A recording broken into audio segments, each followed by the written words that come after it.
Well, I did one thing today. Well, I did more than one thing. I swept and I cleaned my house, and I didn't clean my house. What are you thinking here? I moved some stuff around. I threw some stuff away,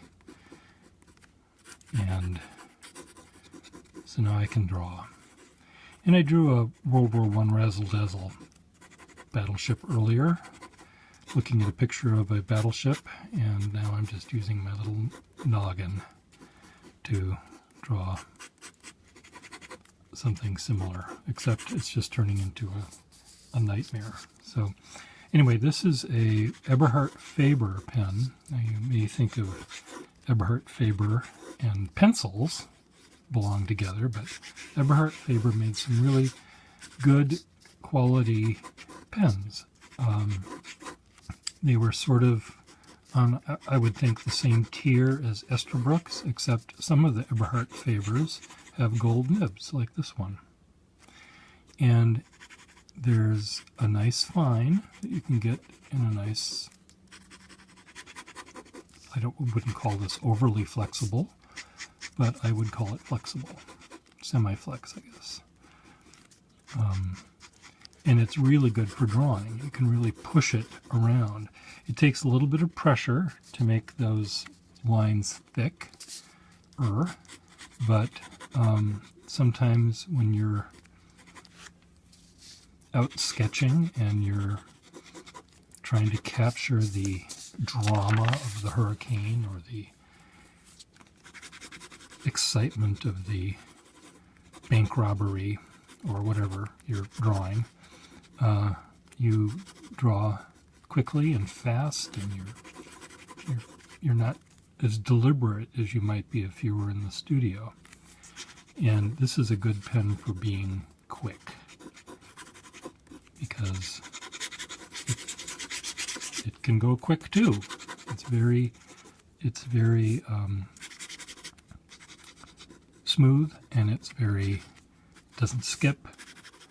And let's see if I can actually make a drawing out of this. Let's pretend this was part of the drawing I was going to do. What is it going to be? Here's a bicycle. Is it going to be a collision between a bicycle and a train? Why not? It doesn't sound very nice for the bicyclist, but here's the train, the big locomotive.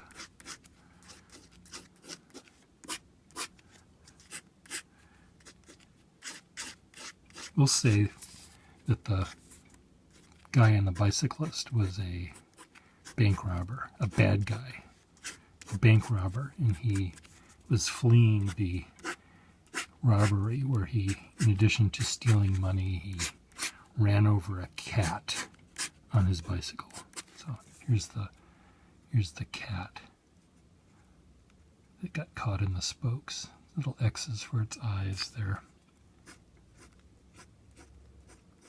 Here's his tail. Okay, so now we don't feel sorry for the bicyclist that's being slammed into by the locomotive, the 510 from Yima, or whatever that movie was. So that's what we're going to draw. This has rivets and more rivets and cast iron and a bell and a whistle, but it doesn't do any good because it's going to run right over that bicyclist.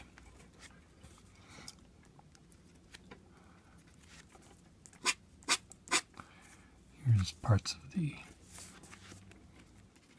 brain of the bicyclist.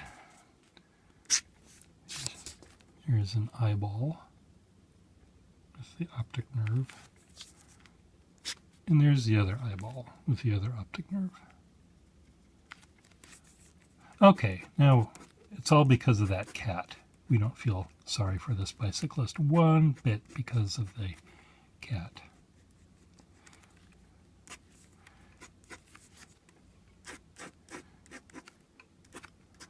So anyway, I started talking about the Eberhard Faber, and I ended up going off on a tangent. But that's what tangents are for, I guess, to go off on. What else do I need to draw here? The locomotive doesn't look lethal enough. I think I need to make it darker and heavier. It's sort of cubistic here. Wasn't the I was thinking razzle dazzle painting, I guess. This was not so much razzle dazzle painting as razzle dazzle construction. I don't think this locomotive would actually work. Its wheels are not round enough. Oh, I'm just dipping this. So that was all of these drawings so far was just on one dip.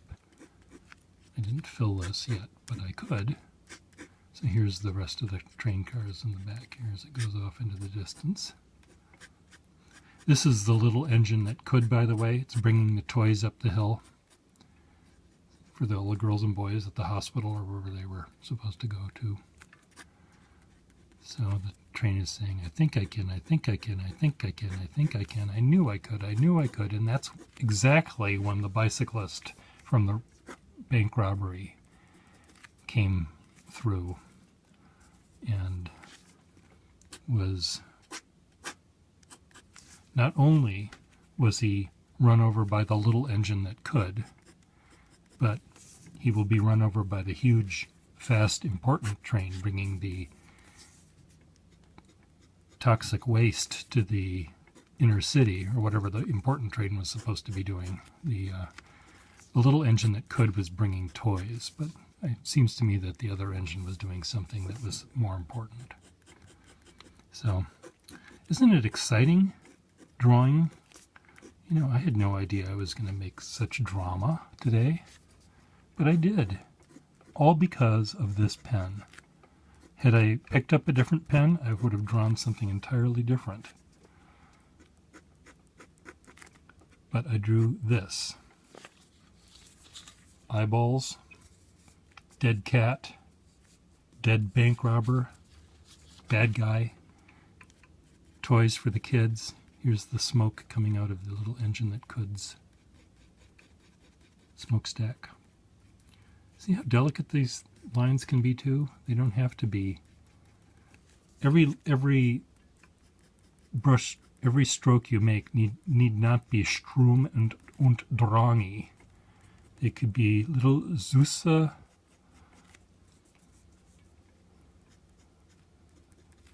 little sweet somethings.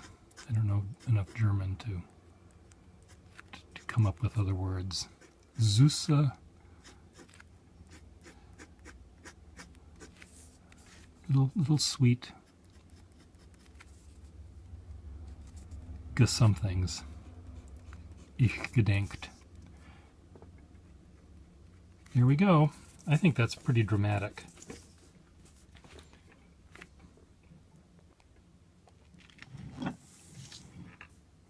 The little engine that could, slamming into the bad guy that killed a dead cat while robbing a bank. See? Perfect. Okay, I'm going to show you another pen I got today. Or that I fixed today. New drawing. God damn it. I have too much stuff on my desk. We already talked about that. Okay, this is a Waterman with a firm nib. Now, this nib goes from that to that. There's hardly any variety in this nib. It goes from loud to a little bit louder. I guess you can barely touch the paper and it'll be like that, but there's not really any big variety in the line that it makes. So, what good is this kind of pen, you ask? Well, I answer, if you're sitting at a restaurant and the person next to you at the table, the other table needs an emergency tracheotomy, this pen is the one that you could use. If you are writing your diary and you want your diary to be in triplicate, you can use carbon paper and this pen, and you could press down and it would make 3 carbons. In fact, that's quite often what pens that were made that were firm were for, because carbon paper was big back in the do everything in triplicate days.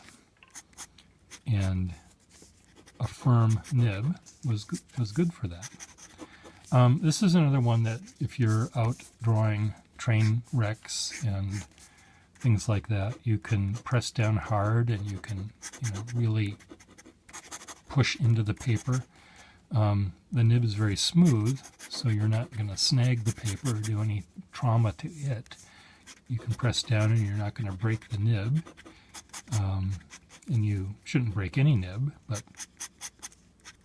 here you can press down pretty hard without worry. This would be good. What sort of things would I draw with this? I would draw aggressively, and I don't know what I would draw, but maybe this is something that I would use to write with. Write that note to the milkman delivering the wrong kind of milk day after day after day.